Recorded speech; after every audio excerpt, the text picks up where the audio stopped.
Hello, everyone, and thank you for tuning into my podcast, Xena Life as a Dominatrix. This is episode 74. This will be published on Tuesday, April 29th, 2025. Before I begin discussing today's topic, I just want to mention that on all of my podcast episodes, you will see a link that states support the show today. And once you click on the link, it'll lead right to my Venmo page. So thank you all very much for tuning in, subscribing, supporting the podcast, spreading the word. It is greatly appreciated. All right, today's topic, common questions. I'm going to answer not 10, but 11 common questions that I receive on a regular basis. Why 11? Well, I like the number 11, and also I counted all these questions, and they came out to 11. And some of these questions I've answered in the past, probably in my previous podcast episodes, or some of these questions are already answered on my official website, but I will be happy to answer them again. All right, let me get to it. Question number 1. How long have you been doing this? How long have I been a dominatrix? Let's see. Since 2001. So that is 24 years. Let's see. I was 19. And when I was 18, let me rewind a year prior. When I was 18, I really wanted to get into the scene. I was lucky enough to meet a couple that was involved into the BDSM scene in Chicago.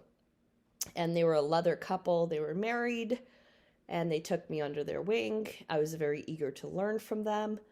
And then they told me, hey, we go to this dungeon. Would you like to come? I couldn't pass the offer.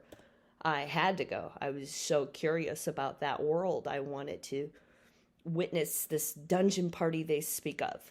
So it was like something from a Marquis de Sade novel. So I walk in, everybody's playing, masters, mistresses, slaves, crawling on the ground, human ashtray, human whipping post, a person wearing a adult diaper, let's see, what else?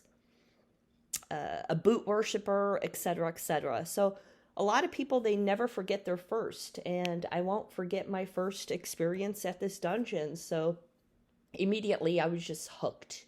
I was hooked into this world of BDSM, and it was in a warehouse in Chicago. And then I would say, hey, I want to go again. I want to go again. Can you take me? Can you take me? I was just so eager to go and explore and learn and watch and enjoy, so that I did.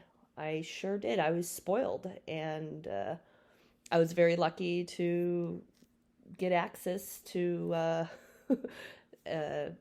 being a part of this community. And so fast forward to 2001, that's when I really wanted to become a dominatrix. So I was working at a commercial dungeon in Chicago. I was hired, I want to say August of 2001. So that was a month before September 11th. And I remember starting out and being very shy, very nervous. And then within, I don't know, a few sessions, then all those nerves just went away. All my shyness just disappeared. And then September 11th happened, and then things at the dungeon started to slow down. And then it picked up again, and I stayed at that dungeon for a little bit. And then fast forward to 2004 is when I finally decided I wanted to become an independent dominatrix, not work at a commercial dungeon. So that's what I did. And I'm still doing this, and I cannot believe it's 2025. It seems like yesterday, though. When I was 19, in 2001, very eager to learn. And I also learned a lot from the different mistresses at the commercial dungeon. They were eager to teach me. I was eager to learn. And there were some scenes where I just didn't want to be involved with. For instance, if it was a nurse-patient scene and a dominatrix was playing with needles on her patient, I didn't want to watch. I didn't want to take part of any of the needle play. That's just not my forte. And yeah. So let me get to question number 2. What's your favorite fetish? I don't have a favorite, but what I do enjoy and what the common fetishes that I get involved with are goddess worship. So when I let a slave worship my body, my feet, my legs, caressing them, sucking my toes, licking the bottom of my feet, massaging my feet. I really enjoy that. As well as role play. So if I'm playing a naughty nurse, or a naughty boss, a boss lady, or a strict teacher, or a strict wife, etc., etc. So I love getting into role play scenarios. Other favorites, let's see, spanking, corporal punishment, of course, when a slave is over my knee getting spanked repeatedly by my bare hands or a belt or paddle or whatever I choose. CBT, cock and ball torture, so pushing the person's limits to see how much they can take, whether it's light pain, moderate pain, or heavy pain down there. And let's see, what else? Nipple play, sensory deprivation, so bondage, lots of bondage with blindfolds, gags, earmuffs, placing the slave in a body bag or straitjacket, and having them just let go all that stress, and having my way with them, digging my claws into their body, and having them feel every sensation from my nails or my teeth or the tip of my fingers, or I maybe might get an ice cube from the freezer and have that cold sensation roaming up and down their body. Let's see, humiliation. Let's see, from verbal humiliation, calling them a bee or a slut or a whatever name I want to call them. Some people love that, as well as getting slapped around or their hair pulled.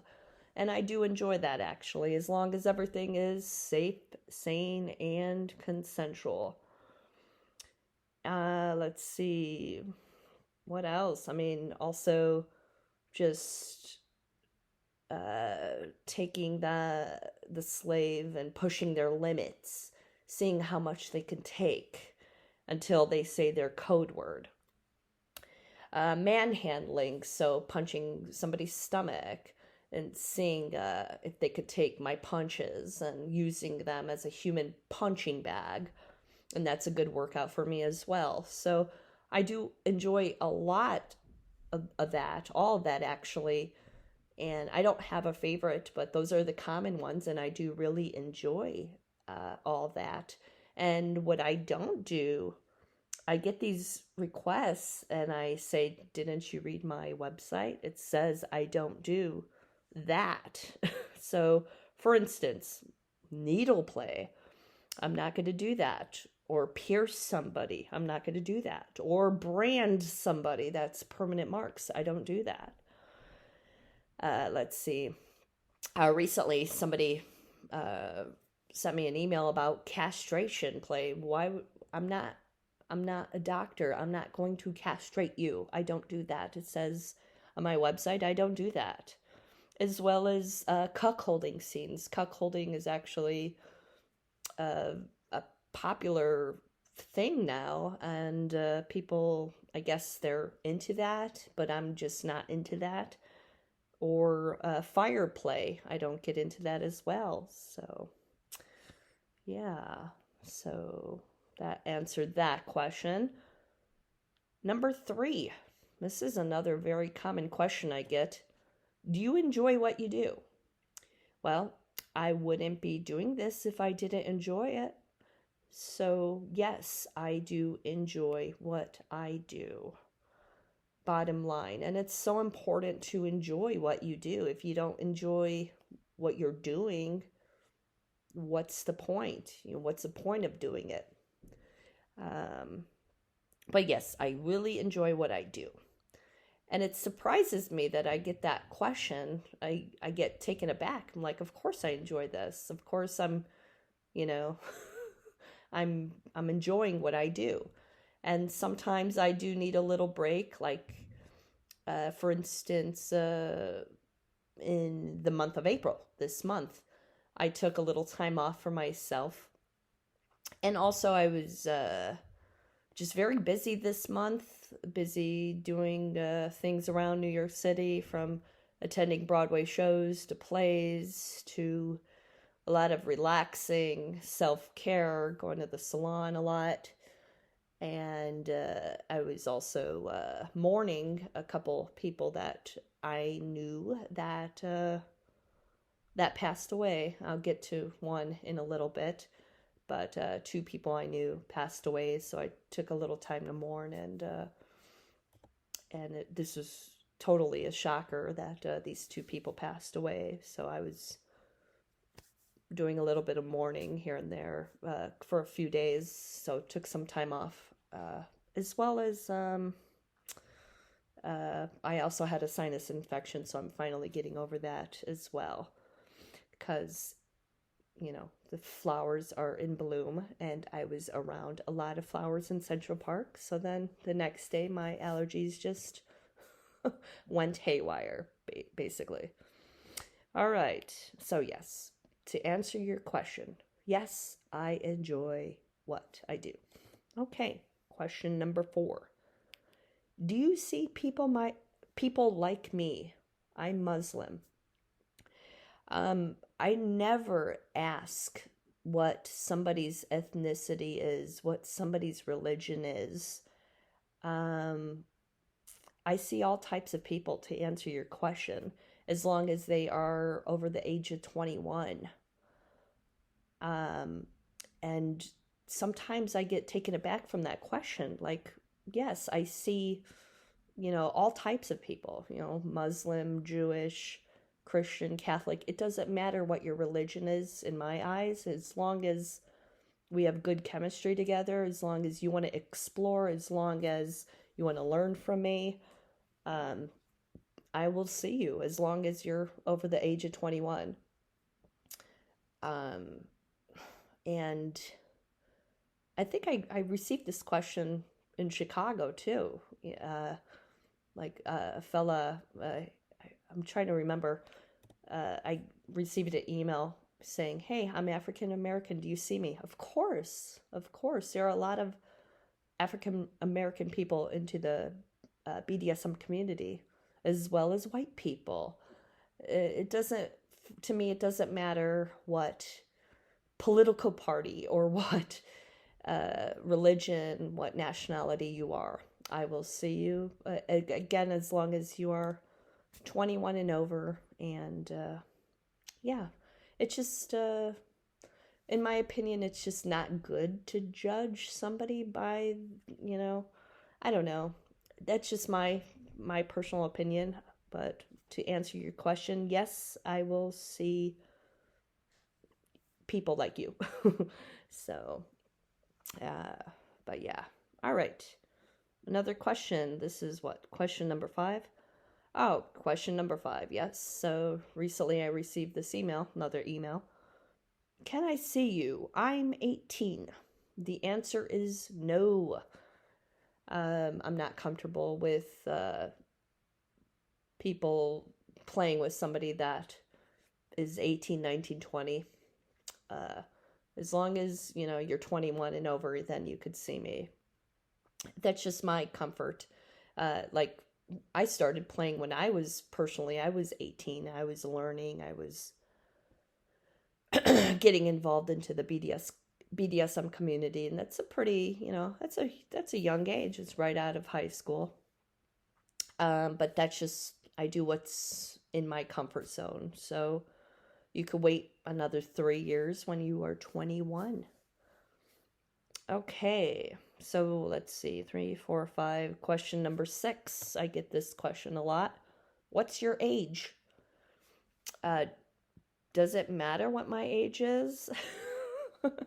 I'm in my 40s, so that's the truth. I'm in my 40s, and actually I have a birthday coming up next Monday, and some people, they're not comfortable with telling their age, and in my opinion, I don't think it's polite to ask a woman their age anyway, but I will flat out say I'm in my 40s, and that's the truth. So I ask some people their age because you got to be 21 and over to see me. And, but yeah, I have a birthday in a week and I'm in my 40s. And when I turned 40 a couple years ago, I first, yeah, it was definitely like, wow, I'm in the 40 club. So, and yeah, can't believe my birthday's in a week actually. So, but yeah, let me get to the next question. What's the weirdest fetish or weirdest session you've encountered? Question is, what is weird? I mean, some people think getting kicked in the balls is weird. I don't think it's weird. Some people think if a woman spits on a man, they think that's weird. I don't think it's weird. But off the top of my head, I mean, the other day I received a question, hey, do you do castration? Well, clearly states on my site what I don't do, and one of them is castration. So the answer is no. So castration, of course, it's surgically removing somebody's testicles. I don't do that. I'm not a doctor. You want your testicles removed, go do see a physician first, and then they will assist you from there. But that was like, wow, that's an interesting question. Just flat out one sentence. It was probably a prank or something, but I don't know. But it's good to have an open book, open mind, be experimental. You might think sissy training is weird. I don't think it's weird. You might think your own fetish is weird. Why do you think it's weird? I mean, just be comfortable with your fetish, be, proud of your fetish, and be your own true kinky self. Own your fetish. I said that in one of the previous podcast episodes. Be proud of your fetish. Own your fetish. Don't think it's weird. Or maybe you do. Maybe you want to think it's weird. Weird's cool. But I'll just say the question. What's a very different fetish I received? A question. Castration. That would be definitely different. Let's see. What else off the top of my head? Let's see. Boy, I mean, I can't think of any off the top of my head. I think of the dungeon parties and the fetishes I engaged in, from using a human spittoon in front of everybody and spitting inside of his mouth. Before that, I dripped cigarette ashes in his mouth. And people thought that was really bizarre because they've never seen anything like it. And that was his fetish. And a lot of dominatrixes would use him as their human ashtray, if that makes sense. So basically, the dominatrixes would sit in the chair. He would kneel in front of everybody. All the dominatrixes, I mean. keep his mouth wide open, only for the dominatrix to drip their cigarette ashes inside of his mouth. And some people thought that was really bizarre. And let me think of another. At the dungeon party, let's see. I had a objectification type of scene where I had a human lamp where he just stood there in the corner and had a lampshade on. And he was tied up. So he was my human lamp. Or a human footstool, so I sat in the chair and had somebody kneeling, being my human footstool, so objectifying somebody, transforming them into an object. So some people did think that that was pretty weird and out there at the parties, so all right, let me get to the next question, because I could go on and on and on. Do you do anything else? Somebody, actually, that's a common question I receive.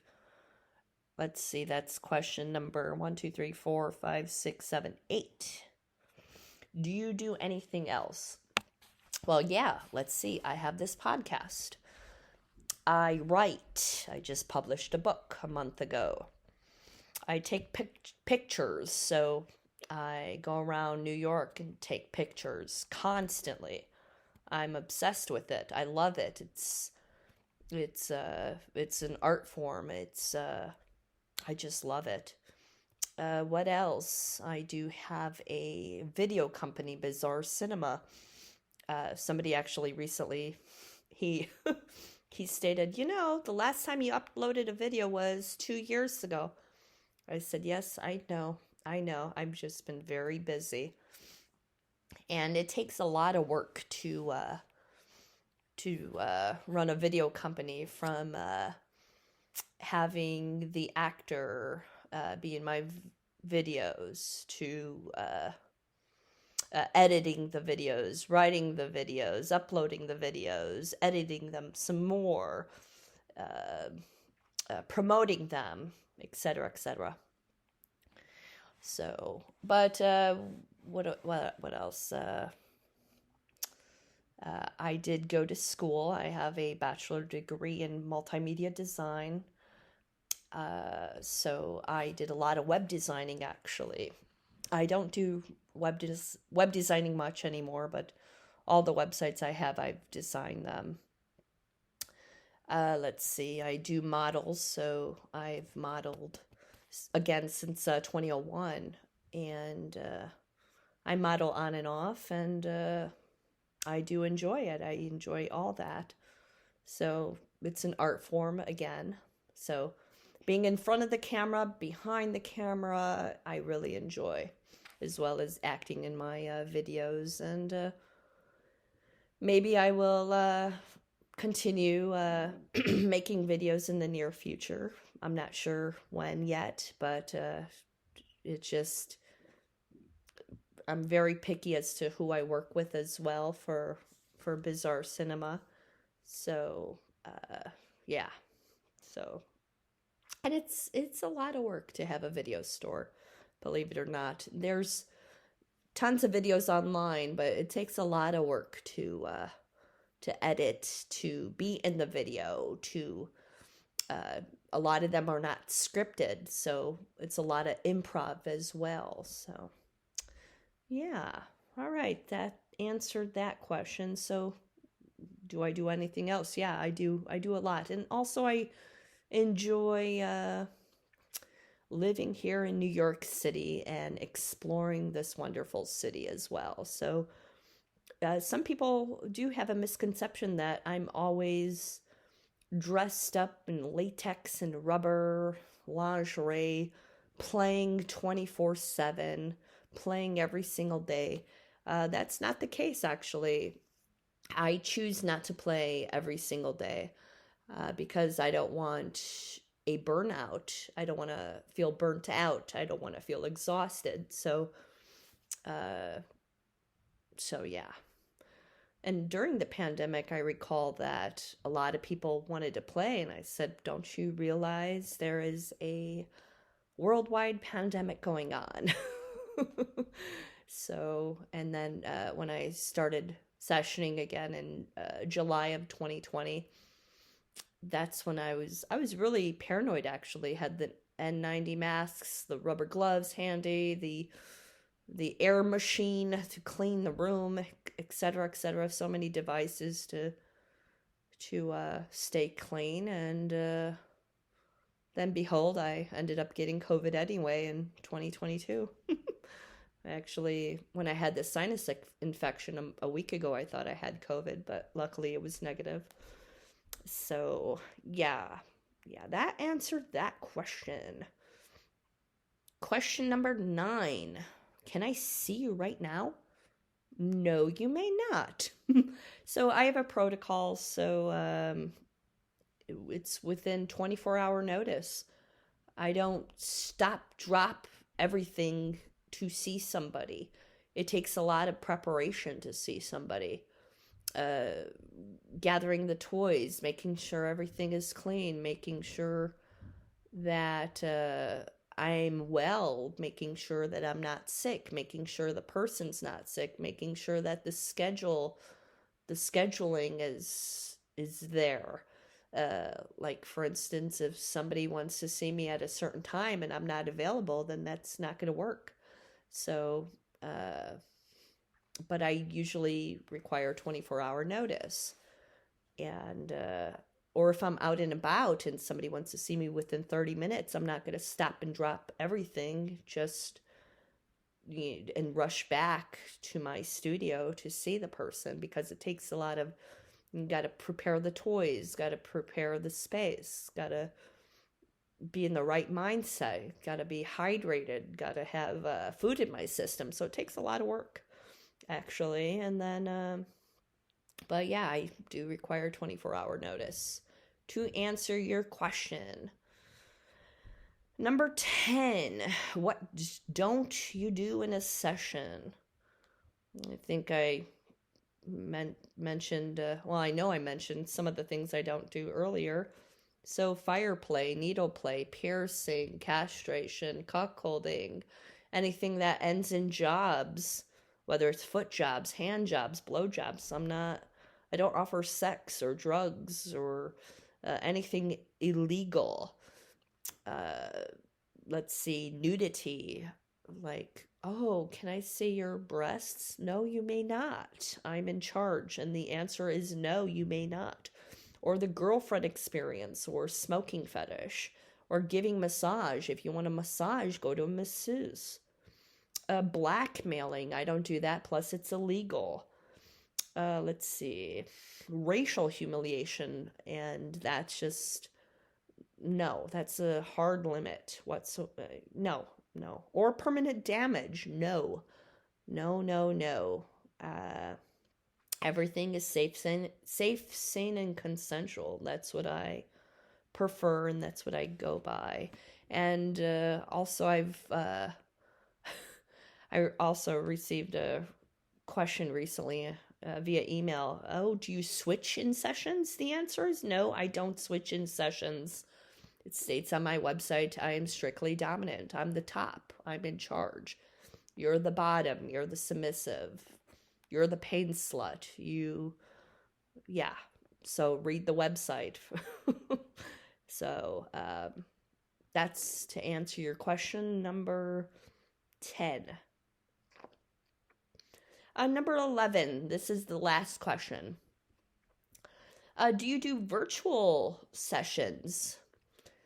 The answer is yes, actually. So some people, they want to see me if they're based out of the country or in another city, or they just can't make it to New York, or they are in New York, but they just have no time to see me in person. So I have a protocol, so people have to email me first, and then we go from there and set up a virtual session.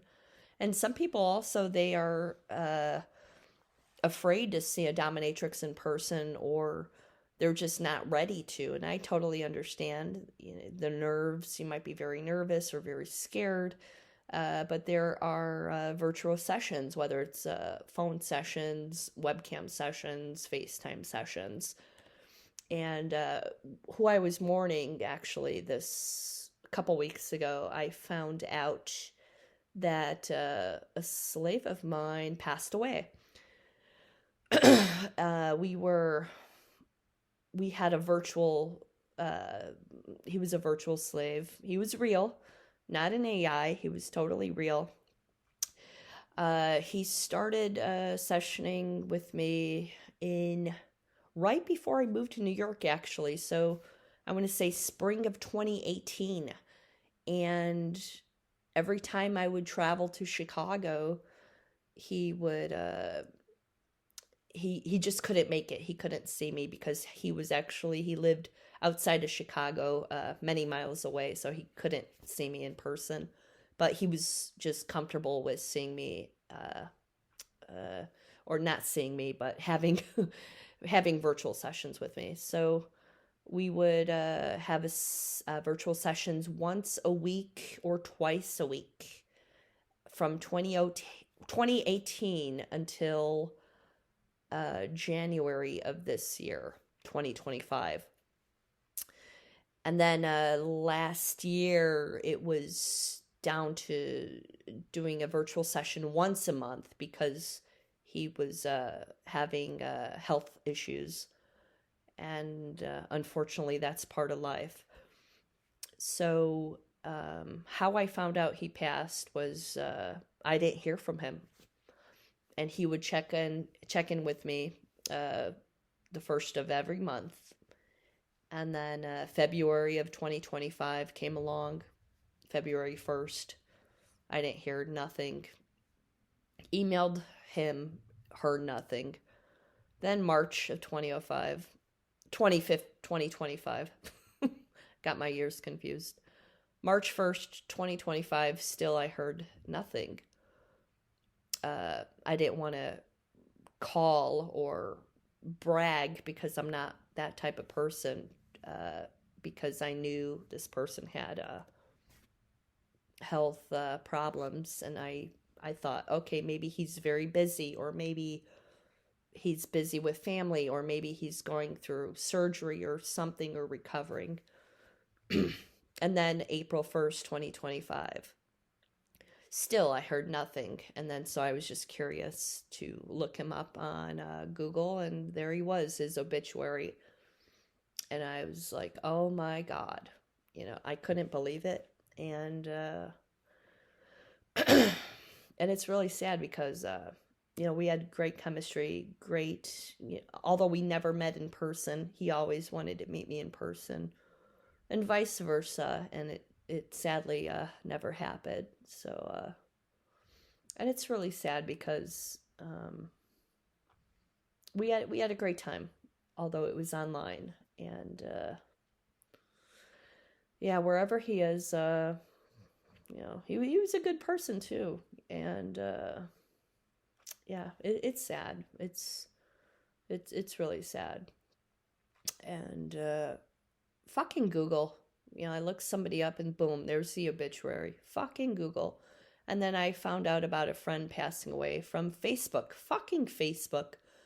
And I couldn't believe it because it was just so, I just couldn't believe it. And yeah, it's sad. But yeah. All right, so that is... To answer your question, yes, I do see people virtually, and it's great to have good chemistry with people you're playing with, and it's so important. And I was just discussing that recently with the slave, that chemistry is everything. Chemistry is very important. If the chemistry's there, it's a win-win. And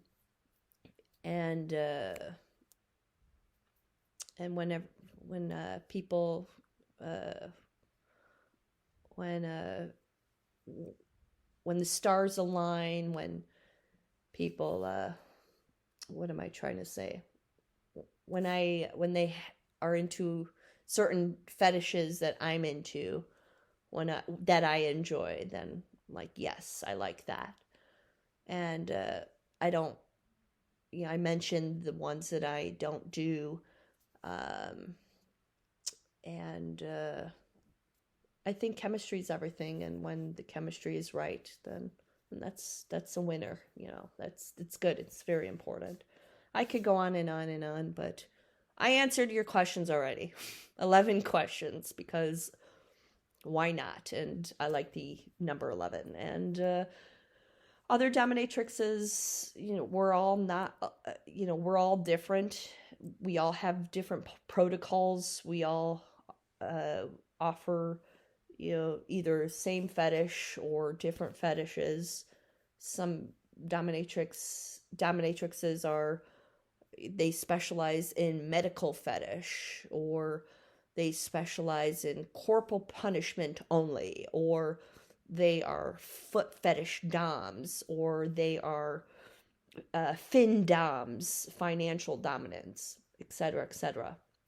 But I like to cater to many different fetishes, have an open mind, and enjoy.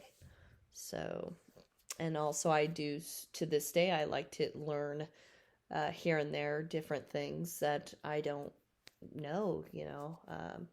It's always good to learn, and always good to be open-minded and play safely, sanely, and consensually. All right, this is the end of this episode 74. I hope you all enjoyed this little talk of 11 questions, common questions. Thank you all very much for tuning in, and have a great day.